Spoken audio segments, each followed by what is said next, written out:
Assalamu alaikum friends. In today's video we are going to discuss mean, median and mode. And before moving to the topic, first understand what types of data you would be expecting in questions. So three kinds of data we are dealing with. First is ungrouped data, second is grouped data with discrete frequency distribution, and third is again group data with continuous frequency distribution. सो ये तो तीन types हैं हमारे पास जो कि data की आपके पास आ सकती हैं क्वेश्चंस। इन तीनों में से किसी भी डेटा टाइप का आ सकता है और उसके लिए आपको कहा जाएगा कि mean, median and mode find करें। तो सबसे पहले हम अनग्रुप डेटा को डिस्कस कर लेते हैं। अनग्रुप डेटा किस तरह का होता है, ये देखें, ये हमारे पास कुछ सैम्पल क्वेश्चंस हैं जिसमें अनग्रुप डेटा दिया हुआ है जो जस्ट नंबर्स की फॉर्म में होता है। लाइक फर्स्ट क्वेश्चन की अगर मैं बात करूँ, the following are the test scores of out of 100 obtained by 10 students in a mathematics exam. यहाँ पर ऐसी कोई इन्फॉर्मेशन गिवन नहीं है कि ये जो मार्क्स हैं ये किन स्टूडेंट्स के हैं, बस ये बता दिया गया है कि 10 स्टूडेंट्स थे जिनका एग्ज़ाम्स के स्कोर्स हमने लिए आउट ऑफ 100। मैथमेटिक्स का वो एग्ज़ाम था। अब 75, 82, 58 ये रैंडम कुछ एग्ज़ाम के स्कोर्स हैं जिसमें हमें ये नहीं पता कि 75 किसका है, 82 किसका है। बस ये एक डेटा होता है जिसे आप अनग्रुप डेटा बोलते हैं, जिसमें और कोई इन्फॉर्मेशन आपको गिवन नहीं है। सिंपली क्वेश्चन नंबर 2 में सेल्स का डेटा है और क्वेश्चन नंबर 3 के अंदर हमारे पास एम्प्लॉयज़ की एजेस का डेटा है। सो इस डेटा के ऊपर आप मीन, मीडियन और मोड को किस तरीके से हैंडल करेंगे, सबसे पहले हम इसके फार्मूलाज़ को डिस्कस कर लेते हैं कि इस तरह के डेटा पे जो आप फार्मूलाज़ अप्लाई कर रहे होंगे वो कैसे अप्लाई कर रहे होंगे। सो उसके लिए मैं एक्सेल के ऊपर आप लोगों को लेकर जाऊंगा ताकि एक अच्छी अंडरस्टैंडिंग डेवलप हो सके। ये देखें, ये हमारे पास वही क्वेश्चन है जो क्वेश्चन नंबर 1 था जिसमें ये नंबर्स थे। इसको मैंने यहाँ पर in the form of column लेकर आ गया हूँ ताकि आप लोगों को समझा सकूँ।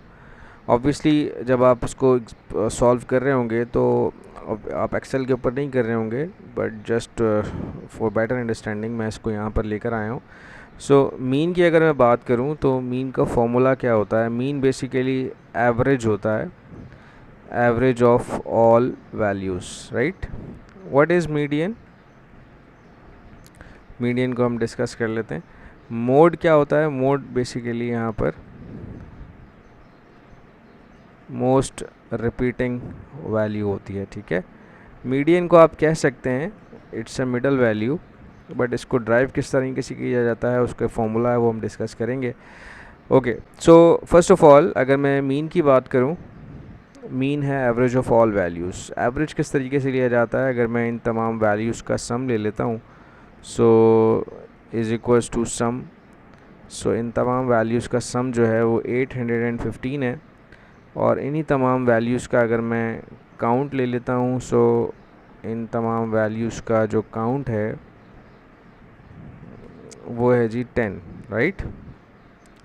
सो अगर मुझे मीन को ड्राइव करना है तो इट्स वेरी सिंपल कि मैं 815 को डिवाइडेड बाय 10 कर दूंगा तो मेरे पास क्या आ जाएगा? Mean which is 81.5, right. Okay, mode के बारे में बात कर लेते हैं पहले, क्योंकि मीन का मीडियन के लिए फार्मूला यूज़ होगा। मोड क्या होता है? मोस्ट रिपीटिंग वैल्यू होता है। मोस्ट रिपीटिंग वैल्यू यहाँ पर हमारे पास क्या है? आप एक रैंडम नज़र मारेंगे तो आपको आइडिया हो जाएगा। मैं आपकी आसानी के लिए इसके यहाँ पर डुप्लीकेट हाईलाइट कर लेता हूँ जो कि एक ही नज़र आता है आपको। 92 इज़ कमिंग 2 टाइम्स। सो 92 वो वैल्यू है जो मोस्ट रिपीटिंग वैल्यू है इस डेटा की। सो यहाँ पर इसका जो मोड हो जाएगा वो क्या हो जाएगा? सिंपली 92 हो जाएगा, ठीक है। Okay, let's discuss median. Median के लिए आपको थोड़ी सी अंडरस्टैंडिंग समझना होगी, उसके लिए आपका फोकस भी रिक्वायर्ड होगा। मीडियन में हमारे पास दो तरह के केसेस होते हैं। इवन, इवन से क्या मुराद है? If n value is even. And दूसरा केस है if n value is odd, sorry my bad, odd, ठीक है। सो यहाँ पर जो काउंट है ना उसे बेसिकली एन कहा जा रहा है, ठीक है। इस वैल्यू को क्या कहा जा रहा है? एन। सो ज़रा बताइए देखकर कि ये जो वैल्यू है ये इवन है या ओड है? Obviously it's an even number which is 10। So even के लिए जो फॉर्मूला होता है वो कुछ इस तरह से होता है। अगर मैं यहाँ पर आपको टाइप करके दिखाऊंगा तो वो इस तरीके से बनेगा, N divided by tooth term plus n divided by 2 plus 1 term, and the whole result further divided by 2। ठीक है, अगर मैं इसकी आपको बेहतर एक शक्ल दिखाऊं तो वो कुछ इस तरह से है। पहले मैं यहाँ पर इसको भी टाइप कर लेता हूँ। जो ओड का फॉर्मूला होगा, अगर वैल्यू ऑड होगी तो उसके लिए फॉर्मूला होगा simply n plus 1 divided by 2। Done. So ये फॉर्मूला अप्लाई करते हुए हम मीडियन को ड्राइव करेंगे। अच्छा, ये फॉर्मूला ये देखें, आपको यहाँ कुछ बेहतर नज़र आएगा। जो इवन नंबर के लिए होता है n divided bye tooth term plus n divided by 2 plus 1th term divided by 2। So in this case, जो कि अभी हम क्वेश्चन देख रहे थे, इसमें हमारे पास n की वैल्यू जो है वो 10 है। सो अगर हम उसको यहाँ अप्लाई करें, 10 divided by 2 is equals to 5th आ जाएगा। And again 10 divided by 2 is 5 plus 1 6। So 5th term plus 6th term, इसकी जो भी वैल्यू होगी वो यहाँ पर पुट होगी। सही है जी, और उसको फर्दर 2 से डिवाइड कर दिया जाएगा। डन। सो उसके लिए आपका ये डेटा है, इट मस्ट बी सॉर्टेड। ठीक है जी, अभी ये डेटा आपका क्या है, सॉर्टेड नहीं है। सो अगर आप एग्ज़ाम में क्वेश्चन दे रहे होंगे तो आपको इसको मैनुअली वहाँ पर पेन से सॉर्ट करके लिखना होगा, बहुत केयरफुली। अभी मेरे पास चूँकि एक्सेल है तो मैं इसको ईज़िली यहाँ पर क्या कर लेता हूँ, यूजिंग द फॉर्मूला इसको सॉर्ट कर लेता हूँ। So these are the sorted values. So अगर हम इन सॉर्टेड वैल्यूज़ के ऊपर ये फॉर्मूला अप्लाई करने जाते हैं, as n is even, सो मेरे पास यहाँ पर जो भी मैंने फार्मूला आपको बताया, इस फार्मूला के मुताबिक 10 divided by 2 plus 10 divided by 2 term, जो कि मेरे पास 5th टर्म आएगी। और फिर अगर मैं सेकंड केस के ऊपर जाऊँगा, 10 डिवाइडेड बाय 2, मैं इसको सेपरेटली ड्राइव कर लेता हूँ for your ease. So first तो मेरे पास था 10 डिवाइडेड बाय 2 और सेकंड मेरे पास था 10 डिवाइडेड बाय 2 प्लस 1। ठीक है।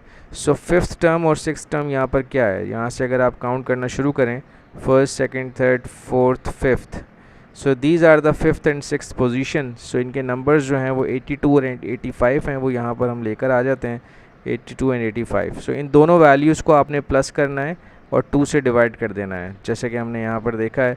n divided bye tooth term जो भी थी वो ये थी और उसकी वैल्यू ये है।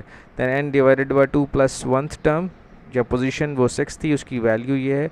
सो इन दोनों वैल्यूज़ को प्लस करें और देन 2 से क्या कर दें, डिवाइड कर दें। ठीक है जी। So this plus this divided by 2। So this is our median which is 83.5। So इस तरीके से आप मीडियन को ड्राइव कर रहे होंगे। जस्ट मेक श्योर कि आप पहले चेक करेंगे उसकी वैल्यू इवन है या ऑड है, और उसके अकॉर्डिंगली आप फॉर्मूला अप्लाई करें। Let's come to this question quickly, इसको भी सॉल्व करते हैं। इसका जो अगर आप सम लेकर आते हैं सिमिलरली, सो इसका सम वैल्यू बनेगा इज इक्वल्स टू सम, इसका काउंट बनेगा इज इक्वल्स टू काउंट। ठीक है जी। So here n is odd, right. So mean is very simple. अगर आपको मीन को ड्राइव करना है तो मीन के लिए आप क्या करेंगे, simply this divided by this, ये एवरेज आपके पास आ जाएगा। ओके। सो मोड के लिए आप क्या करेंगे, which is very simple. Mode के लिए आप मोस्ट रिपीटिंग वैल्यू निकालेंगे। सो अगर मैं इसके ऊपर डुप्लीकेट लगाता हूँ एक्सेल का फ़ायदा उठाते हुए, so we have multiple duplicate values है। 15 है, 18 है, बट देखें 15 1 2 एंड 3 टाइम आ रहा है, 18 भी 1 2 एंड 3 टाइम आ रहा है, then 28 2 time. So we have 2 values which is repeating most of the time.